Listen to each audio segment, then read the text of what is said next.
Most people think sports betting is about picking winners, but if that's your approach, you're essentially trying to predict the future. And in this video, I'm going to show you why that's the hardest possible way to make money at this game, okay?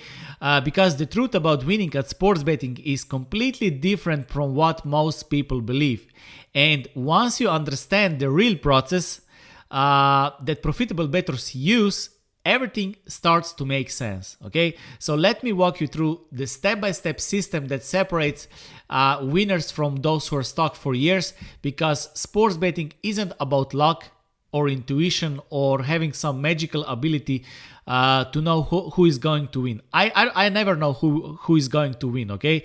It's always about understanding a specific process and executing it with discipline over time. And I've been doing this for 25 years, and I can tell you with absolute certainty that the people who make money consistently in sports betting don't do it by being better at predicting winners than everyone else, okay? They do it by finding small edges, betting them consistently and repeating that process over and over again. It's not glamorous, it's not exciting, and it's definitely not a get-rich-quick scheme, but it works if you're willing to treat it like the serious business it actually is, okay? So the first thing you need to understand is that successful sports betting is about price over picks, okay? Not about who wins or losses. Winning bettors don't look for picks, okay? Think about this way. If I offered to sell you a brand new iPhone for $50, you'd probably buy it immediately, right? Not because you desperately need another iPhone, but because you know you're getting incredible value for the price. On the other side, if I try to sell you the same iPhone for 10,000 American dollars, you'd walk away, even though it's the exact same product, okay? Sports betting works exactly the same way. A bet only makes sense if the odds you're getting are better than the true probability of that outcome happening. And this concept is called expected value, and it's the foundation of everything profitable bettors do, okay? Expected value isn't what you're guaranteed to win on a single bet. It's what you can expect to win over the long term if you consistently bet when the price is better than the probability, okay? And this is the concept. When the price is better than the probability, you've got positive expected value, and that's where the profit comes from, not from being right about individual games. Professional bettors don't bother with individual games, picks or wins, okay? And let me give you a simple example. Imagine you're betting on a coin flip and someone offers you odds that pay you $1.20 for every dollar you risk. Since a fair coin has exactly 50% chance of landing heads, the true odds should be even money, right? $1 to win $1, okay? That makes sense. But you are getting $1.20, which means you have positive expected value, okay? This is the concept. Even though you lose some individual flips because you don't know if the next flip will be a winning, over time you'll make money because the price is better than the true probability. And the challenge in sports betting is figuring out what the true probability actually is. Because unlike a flip coin, sports involves injuries, weather, coaching decisions, all kinds of statistics, player motivation, situations, and countless other variables that make calculating probability much more complex. Okay, some bettors spend years building their own probabilistic models using statistical analysis and historical data, while others rely on market, especially sharp sports books, as guide to what the true probability might be. Okay, those are two approaches. I already talked about this, but either way, the goal is always the same. You need to have some idea of the true probability before you place a bet. Otherwise, you're just guessing and hoping. Okay, this brings us to understanding the sports betting market, and here's something most casual bettors don't realize. Not all sports books are the same, okay? Not even close. Some sports books set sharp lines and actively welcome action from winning bettors because they are confident in their pricing, while others simply copy those sharp lines but try to avoid sharp action by limiting or banning profitable customers. Think of it like the difference between high-end electronics store that set sets its own prices based on careful market analysis, versus a discount retailer that just copies these prices but tries to avoid selling to resellers who might cut into their profits. Okay, and the sharpest sportsbook for basketball might not be the sharpest for football, and understanding which books are strong in each sport helps you identify where you can find the best value.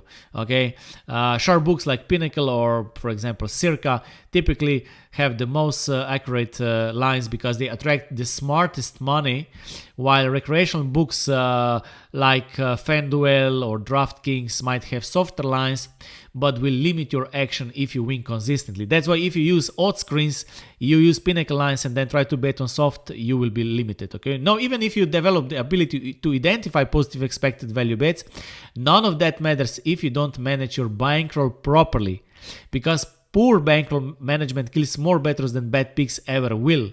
And this is where most people fail. They find a good bet and risk way too much money on it, or they go on tilt after a few losses and start betting bigger to try to get even quickly. Professional bettors, on the other side, use mathematical tools. For example, I use adjusted Kelly criterion to determine exactly how much to stake based on the size of my edge. Okay, the Kelly criterion calculates the optimal bet size to maximize long-term growth while minimizing the risk of going broke. But for example, full Kelly can be quite aggressive. That's why I use 10 adjusted Kelly. So most professionals use fraction, like they use different, right, to control risk and avoid overbetting. Okay, the key principle is that the right bet size depends entirely on the strength of your edge. Okay, the bigger your edge, the more you can risk, but you should never risk so much that a few bet outcomes can seriously damage your bankroll. Okay, so how do you actually find these edges in the real world?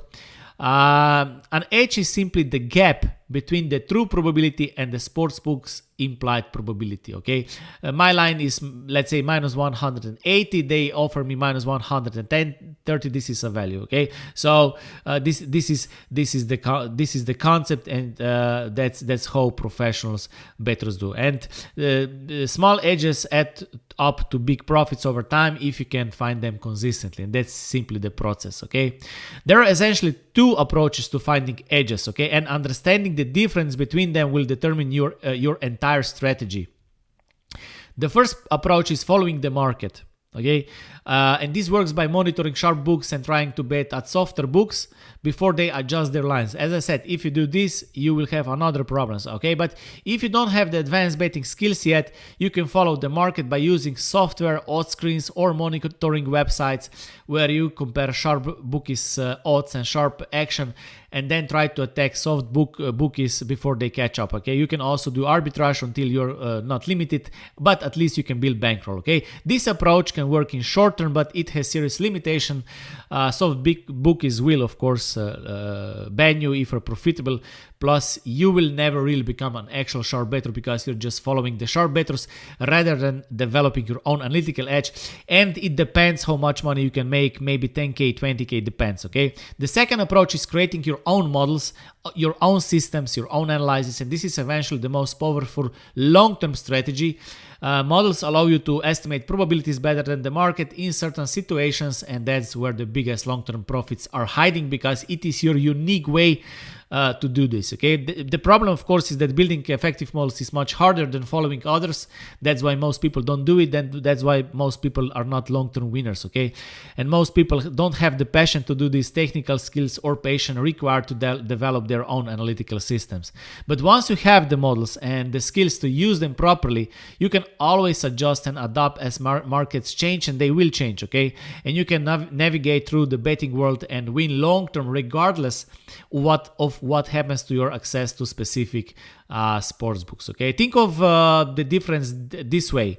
Following the market is like being a day trader who tries to profit from short-term price movement, while building your own models is like being a fundamental analyst who identifies undervalued companies and holds them for years. Okay, both approaches can work, but one offers much more sustainability and scalability than the other. Okay, the final piece out of the puzzle is discipline and continuous improvement, because the best bettors aren't gamblers.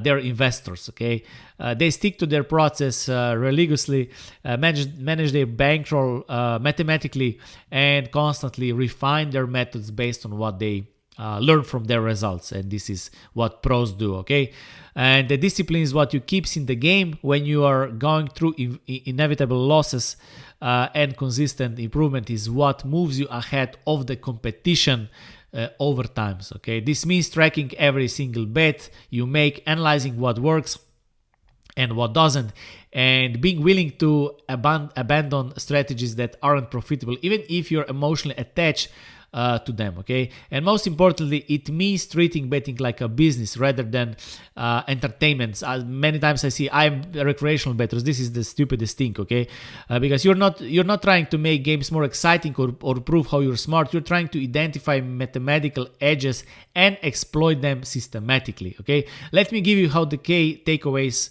that will change how you think about sports betting forever. Okay, so first, sports betting is a process, not luck, and success comes from executing that process consistently rather than having a few big wins. Second, always focus on price over picks. Okay, odds over picks, price over picks. Okay, the question isn't who is going to win, it's whether you're going to get better prices, better odds than the true probability suggests you should. Okay, third, understand probability either from studying the market or doing your own research through betting models, but never bet without having some rational basis for your probability assessment. Fourth, identify and bet edges, whether they are big or small, because small edges compound into large profits over time. Fifth, manage your bankroll with mathematical discipline rather than emotional impulses. Okay. Sixth, start by following proven sharp edges if you are new to this, but work toward developing your own sports betting models, statistical models for long-term success. And finally, commit to improving every single day, because the betting market is constantly evolving and you need to evolve with it. Okay, and the beautiful thing about understanding this process is that it takes the emotion and guesswork out of betting. So you're no longer hoping and praying that your favorite team covers the spread. Professional bettors don't bother with the games. Okay, you're systematically identifying mathematical advantages and exploiting them with proper position sizing and risk management. Okay, it's not as exciting as betting your gut feelings, but it's infinitely more profitable if you have the discipline to stick with it. Okay. So if you like this message, hit like, subscribe, and visit underdogchance.com to learn more about my way of betting, my sports betting models, life and mindset. And of course, always remember, nothing I share here is advice. It's just my perspective, my story, my experience. For some, it might spark change. For others, maybe not. But whatever you take from it, own it, test it, and take full responsibility for how you use it. Okay? And that's it from me. See you next time.